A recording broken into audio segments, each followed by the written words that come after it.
भोपाल से खबर है, जहां दमोह फॉर्मूले के साथ उपचुनाव में कांग्रेस उतरने की तैयारी कर रही है। पीसीसी चीफ कमलनाथ ने पार्टी नेताओं के साथ मंथन किया है और लोकसभा और विधानसभा चुनाव में नेताओं की जिम्मेदारी तय की गई है। तो आपको जानकारी दे दें, लोकसभा और विधानसभा चुनाव में नेताओं की जिम्मेदारी तय कर ली गई है।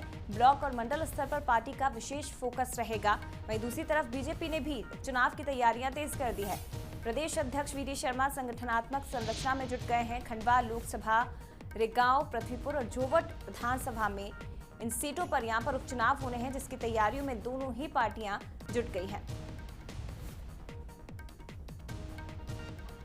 एक लोकसभा और 3 विधानसभा के चुनाव, जिसमें हमें अपने साथियों की ड्यूटी लगाना है। अभी से दमोह पैटर्न पे हम चुनाव लड़ना चाहते हैं। ये बैठकें 2023 के चुनाव के लिए भी हैं। मध्य प्रदेश कांग्रेस कमेटी को भंग किया जा रहा है, ये तय हो गया है। ये मंथन और चिंतन लगभग हो गया है और मैं समझता हूँ कि देखिए 10-15 दिन में कई बड़े निर्णय कांग्रेस में हो रहे हैं। उपचुनाव भारतीय जनता पार्टी जीतने वाली है चारों। तो दोनों ही पार्टियां तैयारियों में जुट गई हैं, लेकिन किस तरह की तैयारियां हैं ये हम जानेंगे। हमारे साथ संवाददाता वासु चौरे लाइव जुड़ गए, सीधे उनका रुख करते हैं। वासु, दमोह सीट पर हमने देखा था दोनों ही पार्टियों के बीच कड़ी टक्कर नजर आई थी, लेकिन कांग्रेस ने वो सीट जीती। क्या यही फॉर्मूला कांग्रेस अब बाकी उपचुनाव में भी अपनाने की तैयारी कर रही है?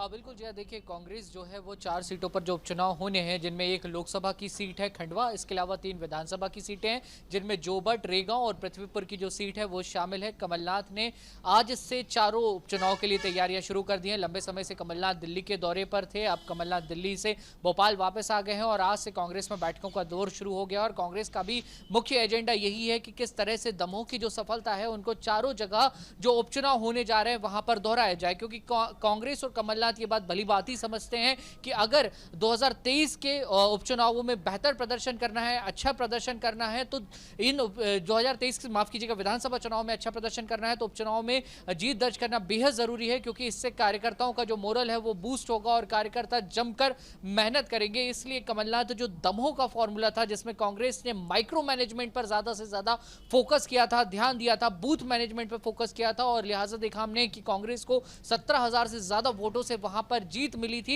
इसी फॉर्मूले को लेकर कांग्रेस अब 4 उपचुनाव के रण में जाने वाली है। कांग्रेस के जो सीनियर लीडर हैं सज्जन वर्मा, जब हमने उनसे बैठक के बारे में बातचीत की, जानकारी ली, तो उन्होंने बताया कि हम माइक्रो मैनेजमेंट पर ज्यादा फोकस कर रहे हैं। कांग्रेस के जो सीनियर लीडर्स हैं उनको अपने अपने प्रभाव के अनुसार जो अलग अलग विधानसभा की सीटें हैं जहां उपचुनाव होना है या लोकसभा की सीटें हैं वहां पर भेजा जा रहा है, उनको दायित्व दिया जा रहा है, जिम्मेदारी दी जा रही है। सज्जन सिंह वर्मा खुद खंडवा लोकसभा सीट पर जो बैठकों का दौर है वो शुरू कर चुके हैं। कमलनाथ लगातार वहां पे जो प्रत्याशी चयन के लिए फॉर्मूला है उसको बनाने में ध्यान दे रहे हैं। कांग्रेस पार्टी ने इसके लिए जो सर्वे काम है प्रत्याशी के चयन के लिए वो भी शुरू कर दिया है और ये भी साफ कर दिया है कि उसी व्यक्ति को कांग्रेस पार्टी का टिकट मिलेगा जिसकी जमीन से जो जुड़ा हुआ व्यक्ति होगा, जो सीधे तौर पर जनता से जुड़ा हुआ व्यक्ति होगा। और जैसा कि कमलनाथ ने कोविड के संक्रमण के दौरान कहा था कि जो नेता जनता के बीच में रहेंगे, जनता की सेवा करेंगे, कांग्रेस पार्टी उन्हें आगे आने का मौका देगी। तो इन्हीं सभी मापदंडों को ध्यान में रखते हुए कांग्रेस अपने प्रत्याशी का चयन करेगी और कांग्रेस इस बात में पूरी ताकत झोंकती हुई नजर आएगी